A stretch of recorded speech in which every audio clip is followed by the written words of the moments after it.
বাজারে চারটা নতুন ইসরায়েলি দালাল আসছে। ওরা নতুন করে কোকা কোলার পক্ষে দালালি শুরু করেছে। যারা এখন ওই মালগুলোকে দেখেন নাই, দেখে নিতে পারেন। গরম। কি সোহেল, কোক দেবো নাকি একটা? না বাবলু ভাই, এই জিনিস এখন আর খাচ্ছি না।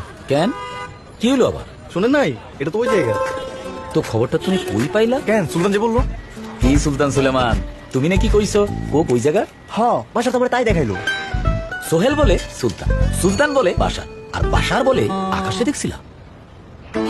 ভাই, আকাশ কুসুম পেজ থেকে তো শেয়ার দিছিল। আরে মিয়ারা, কোক মোটে ওই জায়গার না। 138 বছর ধরে 190টা দেশে লোকে কোক খায়। তুরস্কে খায়, স্পেনে খায়, দুবাইতে খায়, আর ফিলিস্তিনে তো কোকের ফ্যাক্টরি আছে। এই বাচ্চু, কোক দে। কোকে একটা ঢোক দেন, তারপর একটা সার্চ দেন।